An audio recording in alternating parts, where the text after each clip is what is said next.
Flying with Wounded Wings by Peter Gullerud. Copyright Peter Gullerud 2013. Published by Beachfront Press. Forward.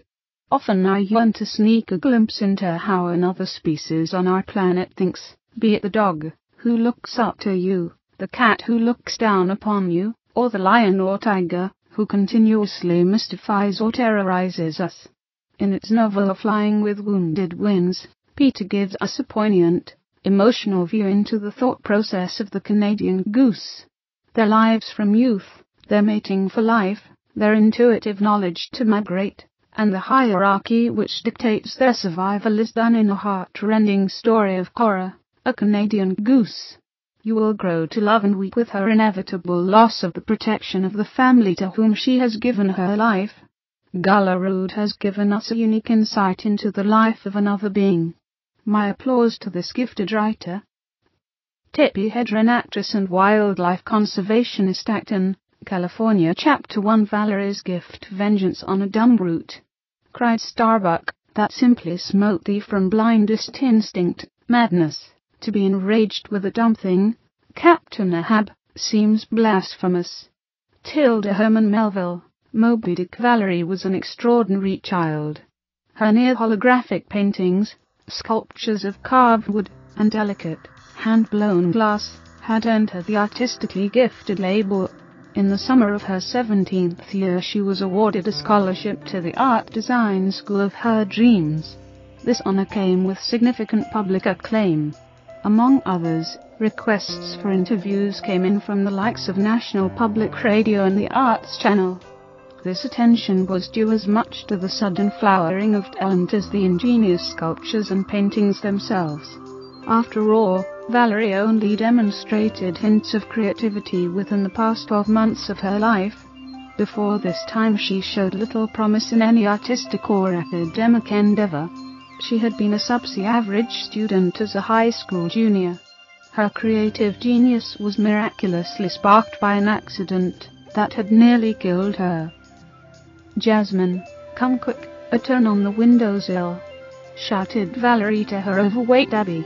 Jasmine, who thought herself more of dog than cat, came bounding into the living room, almost knocking over a cheap vase with dried, time-bleached flowers. She immediately jumped onto Valerie's lap and zoomed in on the object of her mistress's attention. There, sitting quite still, was a beautiful black cat, Dark Tern. The light grey-white bird sat and turned its head toward the pupil-widened eyes of the grey-brown feline. Jasmine began her caca sound in rapid stutterings, not moving a muscle, but for her staccato jaws. The bird, seemingly aware the window pane-held glass was protecting her, turned her head toward the high schooler, shifted her eyes back to the cackling cat, and stuck her pointy beak inside her left wing, as if poking a small itch.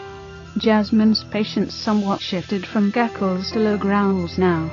Valerie laughed softly. "If looks could kill, Jasmine. If looks could kill." It was more from the muffled voice of Valerie, apparently, that set the bird to flight than the cat's instinctive grumbles of predatory desire. The tern stretched her fan-like wings once more, and was off. Over snowy hills, and over small ice-crested mountains, the tern sailed. She dipped her wings low until she made a cursive smally, and landed at the feet of a large white swan. Turning her head sideways, she gazed southward where the first glimmers of snow geese wings vibrated near the horizon.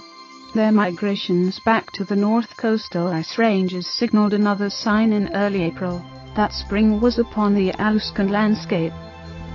In these North Arctic clans, Valerie's family shared their home with just such beautiful creatures. Alaska was home for Valerie's father, Kyle Burgess, ever since he had left 2 years of technical school in West Virginia. He had been an export aircraft repairman and pilot for years, and headed for the far north, after reading a tiny want ad in the back of a popular small aircraft magazine. Wanted: pilot and guide for exclusive vacation area in south-central Alaska. Must know small seaplanes inside out. Pay is fair plus own cabin after 5 years employment. call 907 555. Fly an impatient outdoorsman. The young bachelor read the ad in a state of impulsive excitement and curious wonder. Alaska, he said aloud, and called the number that same afternoon. A woman with a friendly demeanor spoke to Kyle for about a half hour as he took notations. He gathered his flying experience and resumed for the mail. Within 2 months he had sold some of his unnecessary belongings, and made the trek to Alaska by means of a large U-Haul truck, towing his one Chevy pickup all the way. Soon, he was flying what they call the Big Eagle from the small hunting fishing tourist town of Talkeetna to Anchorage and back. Talkeetna had all the flavor of the fictional Sisley, Alaska. He even met his soulmate through the annual Winter Bachelor auction, which was the highlight of the winter social season there. It all could have been scripted for a TV show, but they indeed fell in love, and the woman whose name was Ivy soon found herself wed to the man who flew her to parts of Alaska she had only heard of as a child. Their only child, Valerie, which means strong and valiant, came into their lives on the eve of their 3rd wedding anniversary. Valerie was an average student, and as the years rolled on, she developed a quirky sense of humor, possessing a charm that was intriguing, if not disarming, to strangers. Her outward attractiveness matched her mother's, and excelled only in one aspect: her height. A tall, lanky tomboy in her youth, she began to show signs of the beauty to be in her 15th year. At age 17 she started to become a budding, graceful swan, much like the inspiration for the Hans Christian Andersen tale. This willowy, elegant for her age, young lady was soon the talk of the small town of Talkeetna. Some of the townspeople even encouraged her to join beauty pageants, or to move on to some big city, to join a modeling agency. When Valerie was in teen school, her father often took her along with him on his mail runs, or errands in the little Big Eagle. It was when they began these little excursions that nothing in nature became routine on their arrivals and at times departures. A huge white aquatic swan would come out from behind the thick bushes, zeroing in on the plane Valerie and her father boarded, as if trying to shoo them on their way, or stop them from flying altogether. It was as if every time the two either boarded or disembarked, the big bird was trying to disrupt whatever flight plans they had. Did this Alaskan swan have a nearby nest it was trying to protect, or was it simply daft in the head with its consistently bizarre behavior? Valerie and Kyle soon grew to expect the odd bird's flapping visitations until it became a humorous part of their flight routine. Once airborne or back home, the swan would walk back into the tall bush and grasses, and disappear over the hill line. Despite all of the attention for her grace and beauty, Valerie felt inadequate in terms of her scholastic achievements. Her grades were often below average, or an average C. That marked her amongst her peers as below average. Some of the other girls in her school teased her mostly behind her back, perhaps from a seed of some unadmitted jealousy as the girl too pretty to have to study.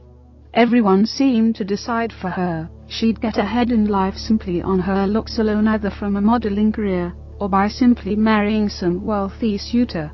But nothing could have been further from the truth with her situation. She did study hard. She did want to be an A, or at the least a B student. She wasn't lazy, and she never considered her outward beauty a simple ticket for the easy life. Both her mother and father always encouraged her to try to do better in school grades-wise. She simply was slightly slower than most of the other students. Not retarded. She didn't have some kind of attention deficit problem. It just took her brain longer to assimilate information and process through problems and assignments. On one eventful, cold winter day, however, all of that changed in a way that was unexpected due to the traumatic event from an outside force. Kyle often took Valerie with him on short mail runs or air taxi trips, when cargo was light or passengers few. Valerie also loved to play stowaway, for it gave her chances to talk with her beloved father on many such solo excursions. It also gave her a chance to soak in the beautiful Alaskan wilderness from the aerial vantage point of the plane on these peaceful trips. "Why don't we ever see the polar bear, Dad?" she asked on one such trip, gazing out upon miles of vast snowy wilderness. "They've been in these parts, so I've been told. You know we may never see them anywhere, even further north, Val, in about 100 years or less. You know all about the melting of the polar ice cap. No ice cap, no seals, no polar bear. 100 years," he sighed, "extinct." Valerie remained silent. She knew all about global warming and the climate emergency.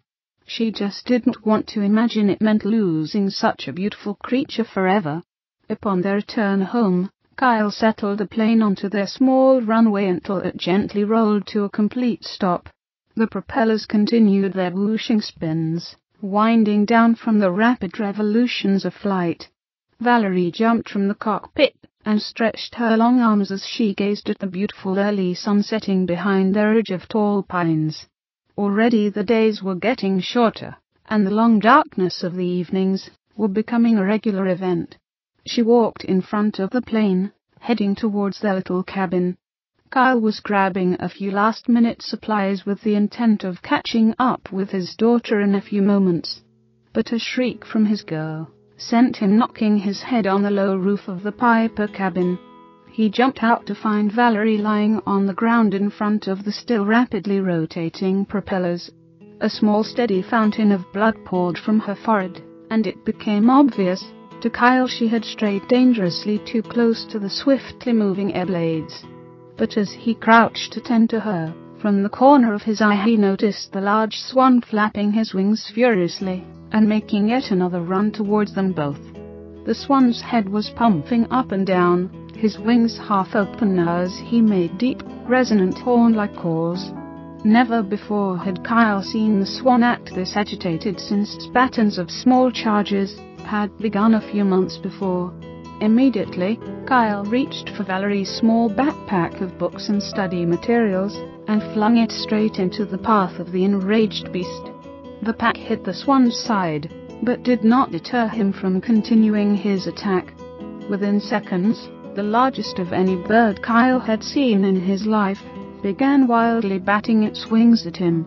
Had it not been for Kyle's ability to stand his ground, he too would have been sent sailing toward the still dangerously spinning rotors. Kyle grabbed the bird by his neck, picked him up with a heave, and flung him toward the nearby tall grasses which were still green-brown through the freshly fallen snow. Somewhat shaken, the swan stayed where he was, rapidly lifted his massive wings, beat them slowly 3 or 4 times, let out a long trumpeting shout, turned, ran and descended in flight over the grasses, the bushes, and beyond the ridge of the little hill.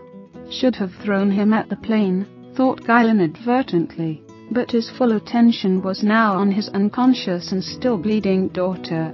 Quickly he jumped back into the cockpit, where he turned on his control panel's CB radio and phoned in for the local hospital helicopter. He then contacted Ivy, though only a few yards away in their cabin, so he could stay by Valerie's side. Ivy came bounding out with some wraps for Valerie. She was in her bathrobe, having just gotten out of the shower. "Oh my God, Kyle, what happened?" "Rickles attacked Valerie. Made her fall against the propellers. She's been hurt bad. Give me those tourniquets." The family had given the swan the nickname Rickles after the acerbic Las Vegas comedian with the humorous bad temper and insulting attacking quips. Within 20 minutes, the chopper arrived and carted Valerie to the hospital. After several painstaking hours, Valerie was led to a post-operative room for intensive care patients. The doctor sat down with the worried parents for an overview of what had been accomplished in surgery.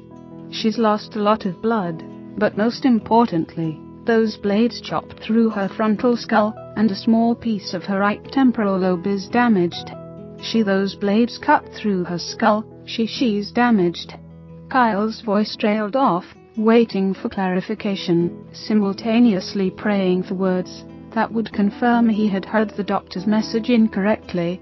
Only a very small piece of her brain, probably less than a few millimeters, is damaged or missing. Listen, the doctor tried to assure the stricken parents. The swelling is down, and though she may not be herself for a while, I doubt very much this will affect her speech or mental abilities.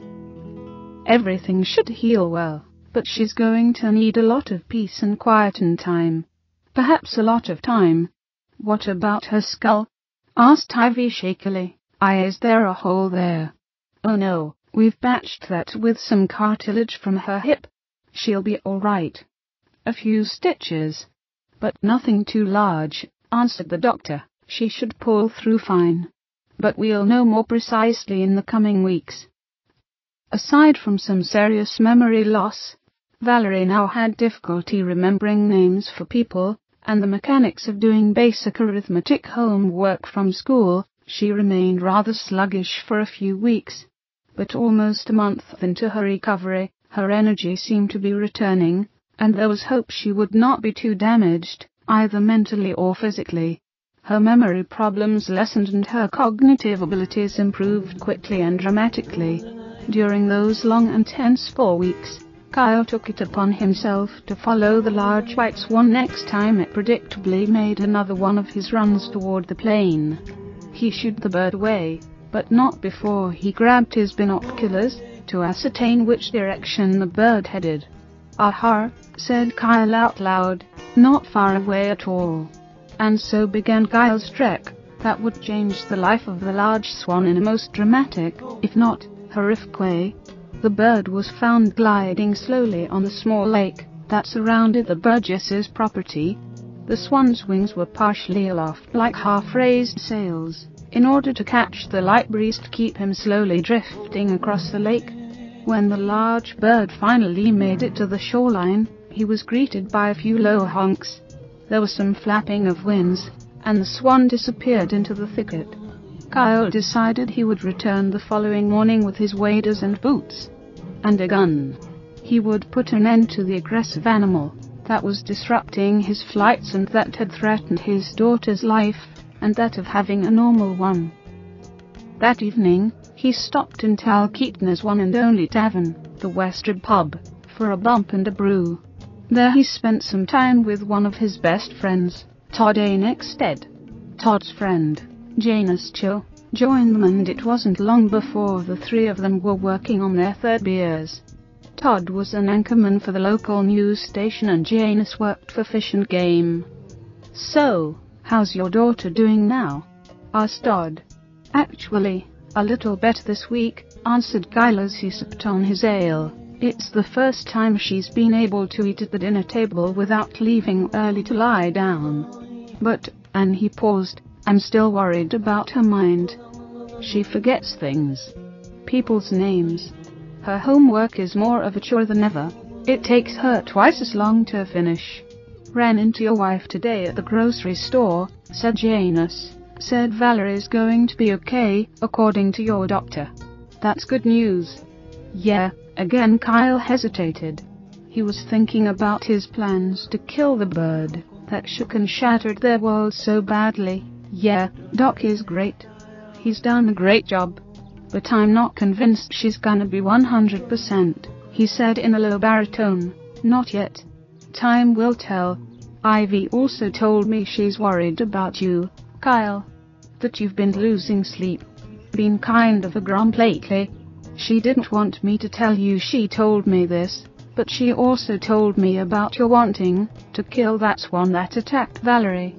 Kyle looked up from his bottle to stare intently at Todd's friend.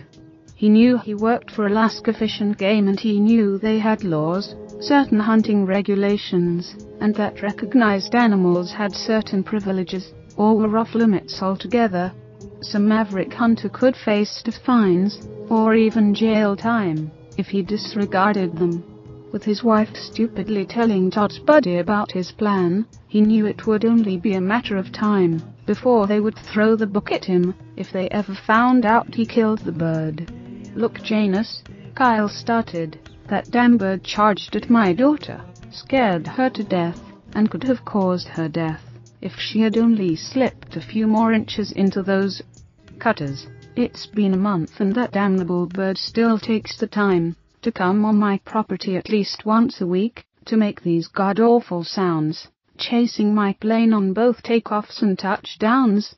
One of these days, he may even cause me to crash. He's a loony bird, Janus.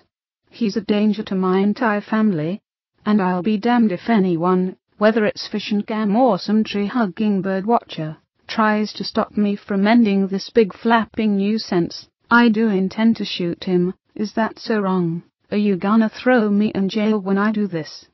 Janus knew full well what the Burgesses had been through with the terrible accident. But he also knew the law, and he felt compelled to warn Kyle what could possibly happen if he broke it by shooting and killing an animal that was on the endangered species list.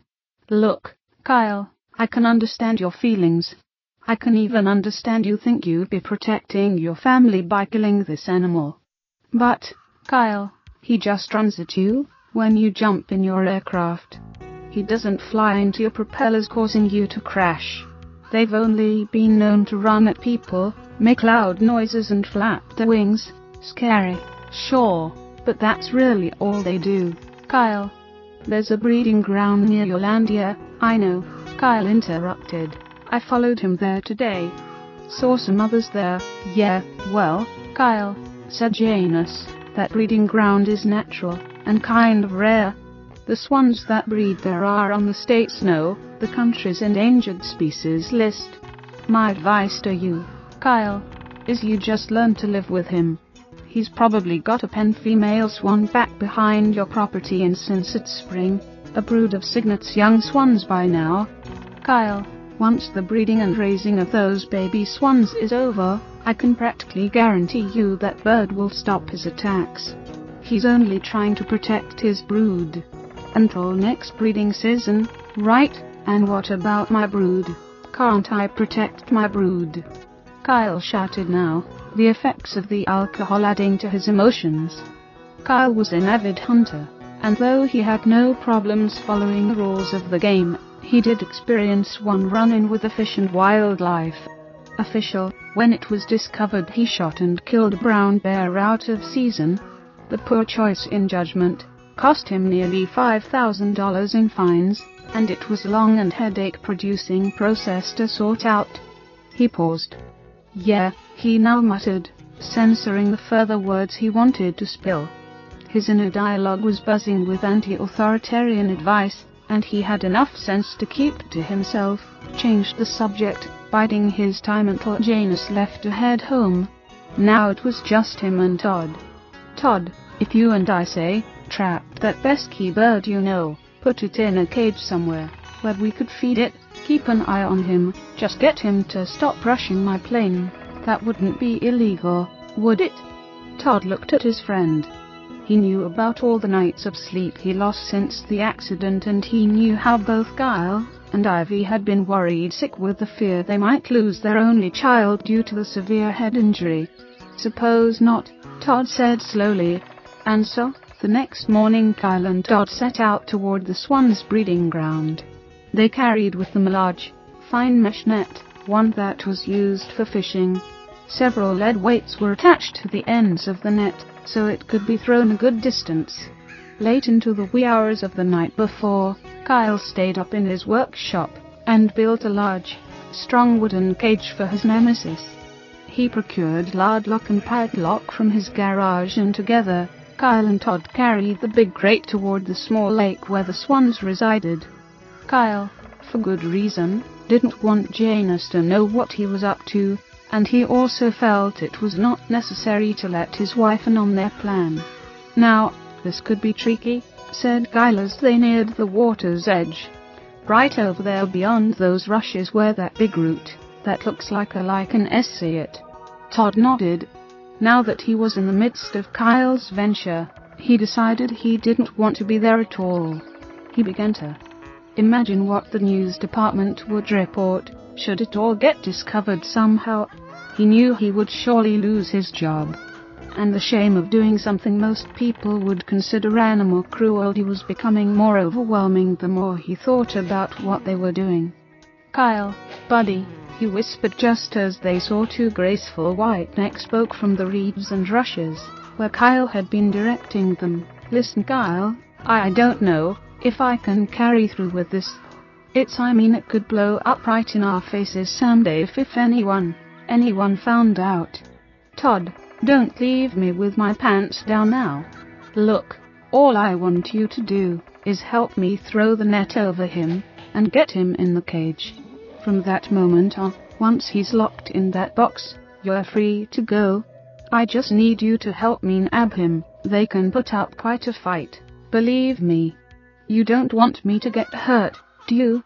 That was all Todd needed to be responsible for Ivy's husband, Valerie's father, to get injured, or worse killed. He sighed. "All right, Kyle. But let's get this over with. How are you going to get him out of those reeds? I did some Googling last night and found some stuff out. When raising cygnets or building nests, they are very territorial, and they won't be afraid to rush us. I figure if we both just start wading in the water towards their nest, it will be the male who will come charging out to defend his little home. I'm willing to bet on that." And so, with each man grabbing an end to the long net, they walked slowly into the marshy pond, keeping the net floating on the water's surface. The water was deeper than both men thought possible, and just as it reached their belt lines, and even Kyle was thinking of abandoning the effort and heading back, a loud and long honk sounded from the thicket, and a large body and flurry of white feathers descended on them.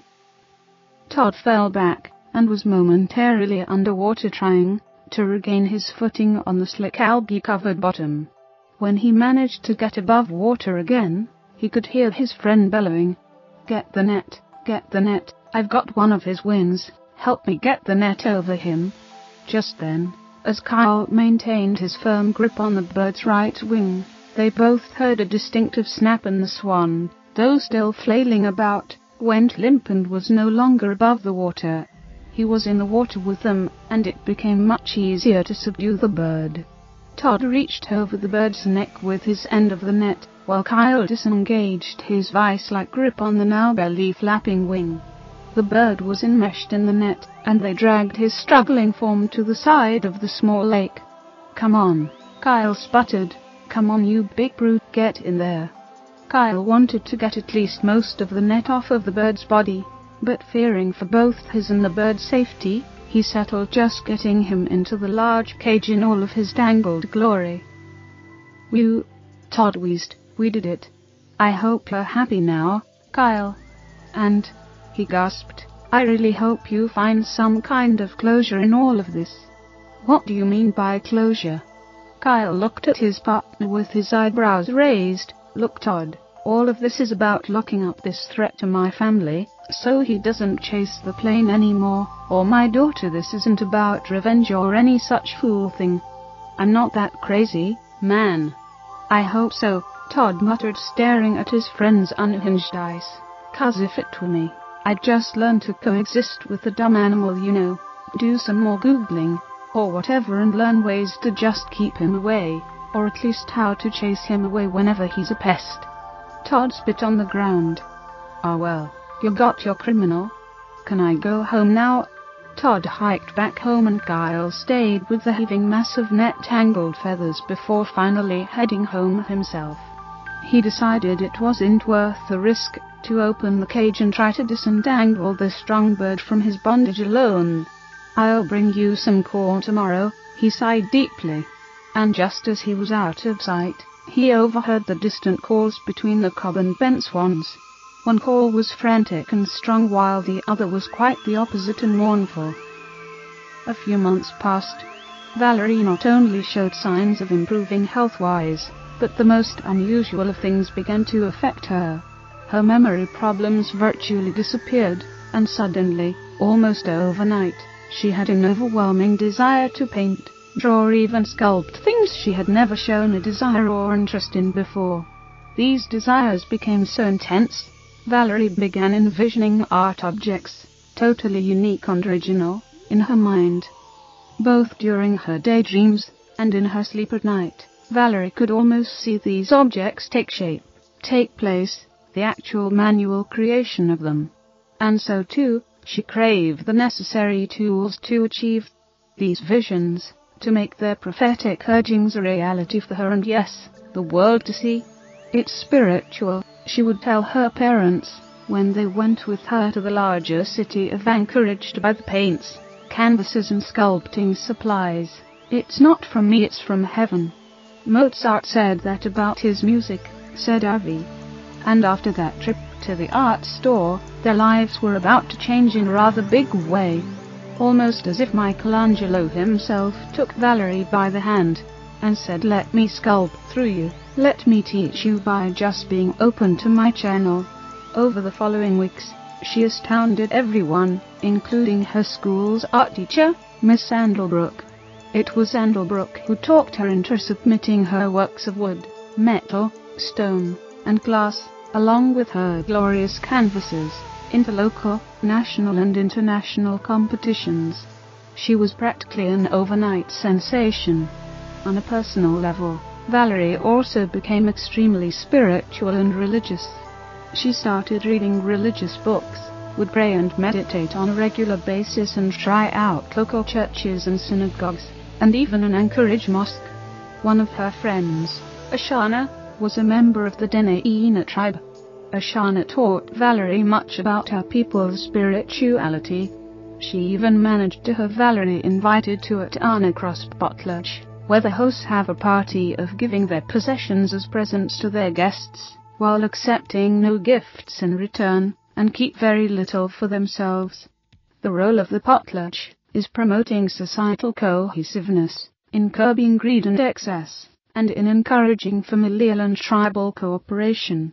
Potluck, ketiklas the Dene Ina call them, gatherings, once a common practice for Ashana's people in the region, had now all but disappeared for the Dene Ina tribe. Several factors contributed to this decline. One is that half the state's population lives in the Dene Ina's homeland of south-central Alaska, so the competition for game resources is quite fierce. The state of Alaska doesn't recognize tribes and their sovereign rights. Thus it becomes very difficult to be able to put up enough food to feed the 100 or more people who would attend.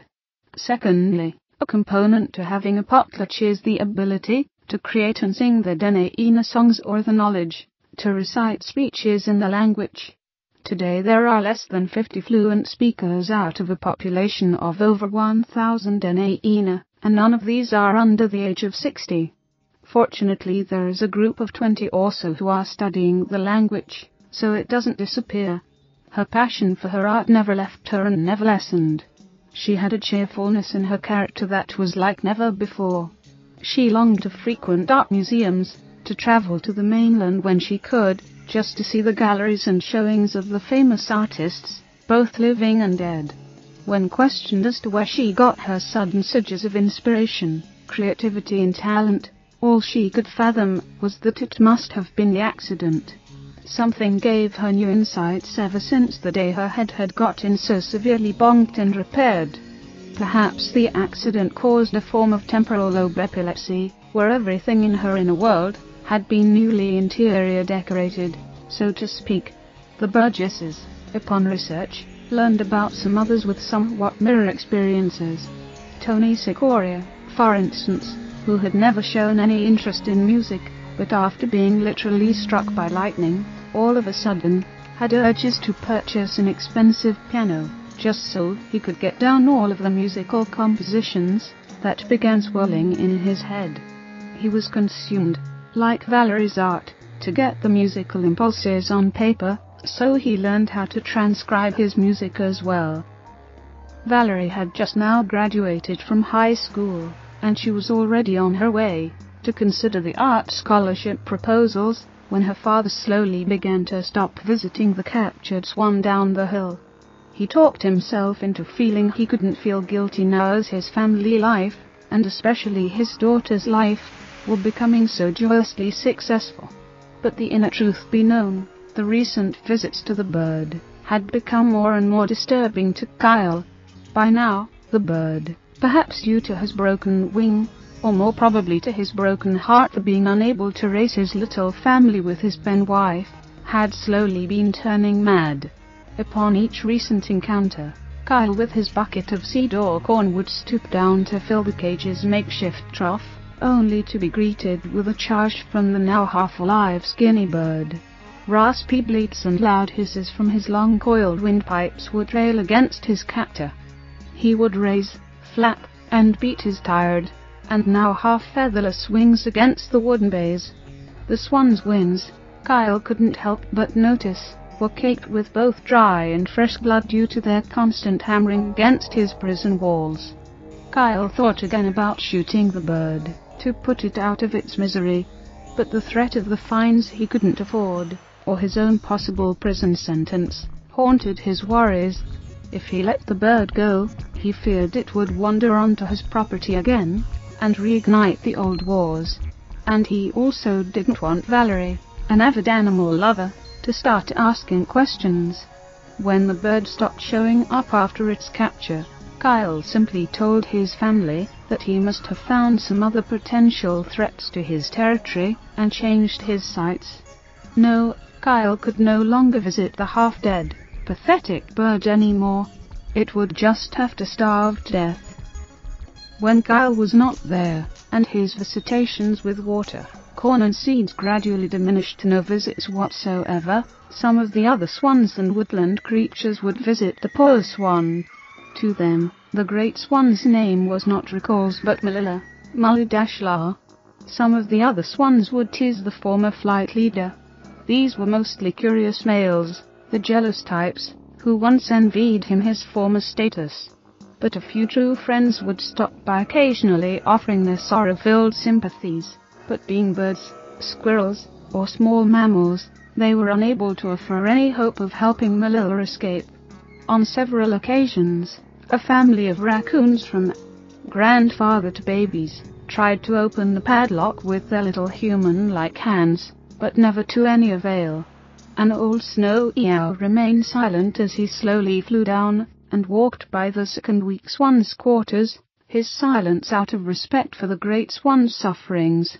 And then, of course, there was Malilla's spouse, Arwinata. It wasn't long after Kyle and Dot's netting and caging of Malilla that she found her mate again. Often she would weep with him just outside the locked door to his cage. And about a week after the incident, she brought the 7 cygnets to visit their father. "Say hello to your father," mooned Arwinata would urge. "Huo Fader," the little one peeped. Misty tears came to Malilla's eyes, but he did his best to choke them back when Arwinata brought the cygnets to visit him. "Why is Fader in that thing, Mama?" asked Liliot. Arwinata was at a loss for words, so Malilla helped her by stating the truth. "Liliot, dear, when swans nest and have children, they are very, very territorial. We must be aggressive, in order to protect our nests, where we lay the eggs that eventually become you. If we're not aggressive to our neighbors, the chances are much higher we will lose our nests to our enemies, and our enemies will destroy our nests." Liliot looked up at her tall young father with wonder in her little dark eyes. Malilla continued. "You see, nearby, I noted some very large human birds making very loud noises and landing much too close to where your mother and I had already begun our private nest. I would make visits to these human birds whose wings never flap, and chase both the sailing birds and their human friends inside them. With not much success, mind you, but I did try to shoo them away, hoping they would find other places to land. Time went on, and we had already laid our eggs where you came from. One time, the human who stayed inside the large birds came all the way over here with another human. I tried to chase them away, but I suppose they were getting tired of me doing that. They got me, and threw me in here. I'm sorry, honey kids, but only your mama can teach you our ways now. Only she can feed you. I'll break out someday, but we don't know when that will be. But now even Arwinata and the cygnets didn't visit the weakening Malilla, mostly due to his request, and there was a fear that his illness might be easily transferred to the vulnerable babies. Malilla was also growing increasingly mad. Mad is an appropriate description for someone who becomes deranged due to anger. Anger fueled by being the receiver to cruel, unfeeling torture. Anger fueled by the utter confusion as to how one creature could mistreat another creature so. So now, Malilla was going mad just as quickly as he was dying. It was autumn now. His fellow swans were flying S's and L's and V's in the gloaming Alaskan skies. He wondered if his Awanata babies were up there. He wanted to be no more. The first snows always got Valerie excited. When she got up one cold late September morning, she saw 1 foot of freshly fallen snow on the ground. "Jasmine, it's snowing!" she screamed and ran into her backyard. She was only in her pajamas, a robe and some floppy fur booties. She danced around in circles like a child playing Indian. The back glass door was still open, and Jasmine the cat gingerly stepped outside, only to gingerly step back inches. "Daddy, can we fly to town, please? I want to go snowmobiling with Sarah and Jessie." "No, honey," Kyle shouted from the kitchen. "I already told you money is tight this month. So we have to save the gas for only work-related trips for now at least." Valerie was disappointed, but ever the one not to be deterred. She called her friends and they all agreed a little hiking wouldn't hurt them, especially on such a beautiful new fallen snow day. They decided to meet each other at a kind of halfway point. From there, they'd get to Sarah's house and use her family's snowmobiles. Valerie put on some warm clothes, long johns, or jeans, a parka jacket and boots and gloves, and bounded out the front door.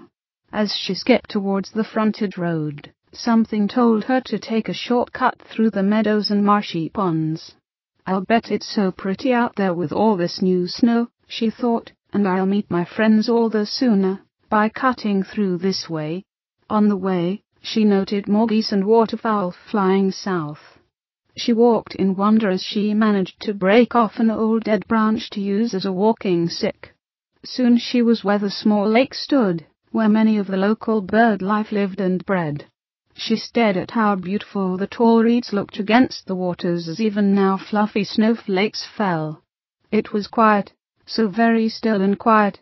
With her new sense of spiritual law, she took a moment to kneel in the shallow snow, to say a little prayer. As she finished, her eyes remained shut and her ears zoomed in on what she thought was a small child crying, but softly.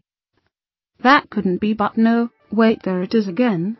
She opened her eyes now, and looked intently up the shoreline, where she thought she heard the strange unsettling sound. She picked herself up and slowly and as quiet as possible, walked toward the sound. Now it sounded less like a child, and more like something unearthly, perhaps even evil. Raspy sounding, but painful and eerie. She couldn't imagine having the courage to walk towards such a sound, if it were not but for the daylight. She rounded a wide family of thick oaks, and then spotted the large crate, only a few feet from the shore. By this time, Malilla battered the insides of his cage so hard, he managed to get the box rolling until it rolled all the way to the shoreline. Despite this tumble, he was still alive, but barely. When Valerie peered into the dark and dirty and smelly cage, her heart sank. There, curled in the corner, its long neck tightly wound into an unnatural circle, lay Malilla.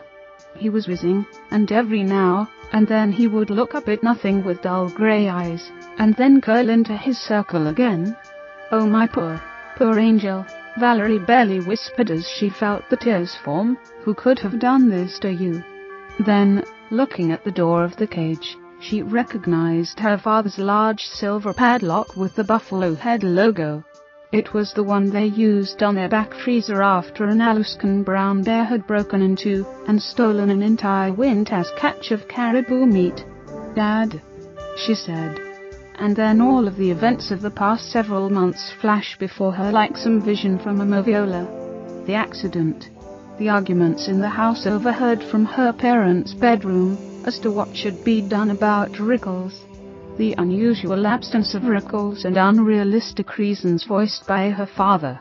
And now this. "It's a miracle you're still alive," she said aloud as she attempted to pick at, pull at, kick at, throw rocks at the lock. Occasionally, Malilla would look up in a wary way, but soon he'd relapse into his near-comatose state. "I'll be back," huffed Valerie as she frantically ran through the snow, the steep way up the hill. She was breathing heavy now as she burst into their garage. She rifled through almost every drawer in her father's workshop until at last, she saw the small little Buffalo logo on the key she was looking for. Kyle opened the door from the house upon hearing the frantic clamor, almost expecting to find another bear in their garage. When he saw Valerie running for the outside door, he shouted after her, "What the hell is going on?" Valerie, ignoring her dad, kept running with the key held firmly in her hand. Kyle looked at the open drawers, back to the open front door, and back to the drawers again. No, not only in his jeans, tennis shoes and t-shirt, Kyle chased after his fleeing daughter. Yup, he thought, she found him. He tried to catch up to her, but Valerie was a fast one, and Kyle was pushing 50. He was able to maintain a bead on her, despite the still falling snow. "Don't follow me, Dad," Valerie shouted. "Valerie, wait," he shouted back, "let's talk." "No," she yelled and kept on running until through nervous and angry carelessness, she tripped on a hidden snow-capped route. Sent sprawling, her front arms quickly did their best to shield her fall. "Oh no," she panicked, "no, no, no." When she broke her fall, her fingers instinctively flew open on both hands, sending the key for the padlock sailing into the now 1 foot deep snow. Frantically, she shoveled through the snow trying to find the small silver key. This gave Kyle enough time to catch up to her. He was clearly out of breath. Gasp. "Valerie, why you mustn't, I mean, why are you shut up, Dad? I lost the key, I have to find that key." Kyle looked down at his panic-stricken daughter. He had such a mix of emotions. Pity, shame, fear, but mostly the sudden surge of shame. He surmised by now that she found the swan dead, and no doubt stinking, in the slow death trap coffin he imprisoned the poor beast inches, and his friend was ripe for vengeance. Vengeance for his daughter's accident. "Help me find it, Dad, please." Kyle stooped in the cold snow. By now he was shivering with only the t-shirt and jeans to clothe him from the chill, but he joined his daughter by shuffling his quivering hands into the snow in search of the small key. After about 10 more minutes, Kyle, about 4 yards ahead on the path, shouted back to his daughter, "I found it." He held it aloft, and as Valerie ran up to meet him, kept the key out of her reach, saying, "Valerie, I'm sorry. I'm sorry I killed that swan. Do we really need to go and pull it out of there, do we, honey?" "Dad," Valerie was crying again, "Rickles isn't dead." She jumped up and grabbed the key from his still shaking hand, taking off like a bullet in the direction of the waters. "Not dead," he said aloud, "and not dead." That's him. He slowly walked, then ran toward his daughter and the small lake. "That couldn't be. I haven't been feeding him for weeks." He puffed until he found himself watching his daughter desperately trying to get the key into the frozen metal lock. "Here, let me know," Valerie screamed. Kyle could tell she was crying, and it made him begin to weep as well. He knelt down while his daughter kept trying to open the lock. He shielded his eyes and peered into the dark, musky crate. "Christ," he whispered hoarsely. There he was, skinny, half his feathers missing, most of them on the wooden floor of the cage. But the emaciated bird's long neck was raised. He wasn't looking at Kyle. He stared intently, with no sign of fear, directly at Valerie as she continued to struggle with the lock. A snap was heard as Valerie broke down. "Oh, damn, damn, damn, damn, damn," she howled. "The key broke off. It's the damn key." She threw her hands at her face, and started beating the place where her scars were. Quickly, Kyle grabbed her flailing arms, forcing them to stop. Calm down, Valerie. Let me take a look at it. Just calm down now. I'll see what I can do. Once Valerie stopped struggling, he stooped to look at the broken key in the lock. Slowly, the swan coiled his neck back like a snake about to strike. Malilla let out a low and loud, raspy hiss. I know, said Kyle to the bird, not keeping his eyes off the lock. I know. Kyle reached into his right pocket and pulled out his set of keys. On the keychain, Kyle always kept a small portable Swiss Army knife. He popped open the smaller blade and began jamming it into the lock, where the broken key was lodged. He jabbed it a few times until it went in about a half inch. He grabbed a nearby rock and hammered it in further. Then, grabbing the red handle of the stubby knife, twisted the blade clockwise against the part of the key that was still in the chamber, while his other hand held a large padlock firmly. Ung! He grunted a few times until crack. It turned. He slowly opened the door and stepped back, knowing that this animal wasn't going to be too cooperative or friendly with the man who sealed him inside his Count of Monte Cristo prison all these months. At first the bird just stayed put, and both Kyle and Valerie feared it was too late, that his muscles and wings had atrophied by now, and that he would just stay there to eventually die. Then Valerie got on her hands and knees and started to crawl inside with the swan. No, honey, he might hurt you again. Kyle half shouted. It's okay, Dad. Let me try, whispered Valerie. Come on, sweetheart, she said in a soft, sing-song voice. Come on, as her arms reached out and slowly picked him up by his rigid wings. The swan hissed, loud at first, then softer as she gently managed to get him to stand on his shaky feet. Valerie kept talking softly to him, while Kyle decided to make himself useful, and began pulling shoots of still green grass from beneath the cresting snow. He made a small pile just outside the cage, by the water. And as Kyle looked around to see how Valerie was doing, the head of the swan poked out first as Valerie softly pushed from his behind. How he managed to do it, Kyle never knew. Slowly, the half-dead and severely handicapped bird walked out on wobbly, shaky, flip-flopping feet. He took one look at Kyle and hissed again. Kyle took a step back and whispered, I know. Look, Rickles, said Valerie, my dad made you some lunch. And Valerie held a strand of grass up to the damaged bird. He stood blankly for a few moments and did nothing. He turned his head over to where his old nesting ground was across the water. Then Malilla looked slowly up to the empty sky, and back to the nesting area again. He looked back at Valerie, and gave a very slight nod, ignoring the grass offerings. He looked at Kyle, and gave one last soft hiss. Then he turned again, and set his feet into the water. Once his frail body hit the cold water, it was as if he had been revived somehow. He slowly, in a somewhat agitated manner, raised his long and beat-up, blood-dried wings, the right one only a few inches above the water, and then they both settled back, folding wearily onto his quaking body. Unhurriedly, he sailed toward his old nests, never looking back. On the way home, Kyle apologized to his daughter, admitting that it was a vengeful, hurtful and wrong thing that he did. You thought that swan was trying to kill me, she said when her father was finished. Ever think maybe he was trying to save me? End of chapter 1.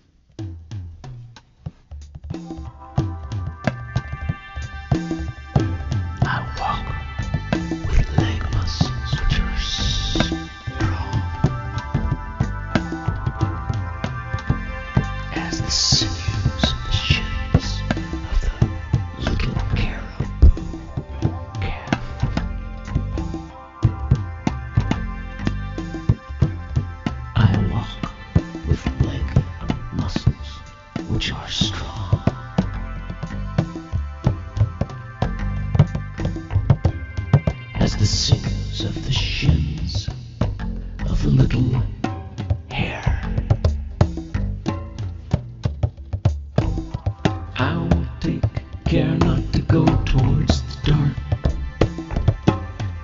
take care not to go towards the dark. I will take care not to go towards the dark. I'll go towards the day.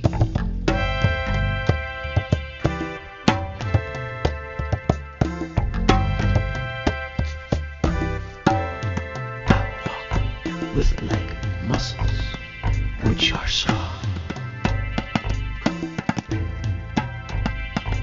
as the sinews of the shins of the little caribou calf.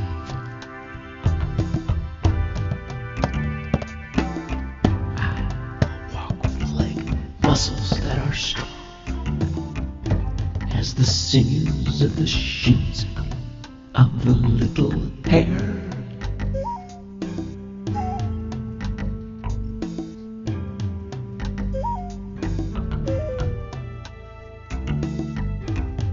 I will take care not to go towards the dark. I will take care not to go towards the dark. I will take care not to go towards the dark. I'll go towards the day.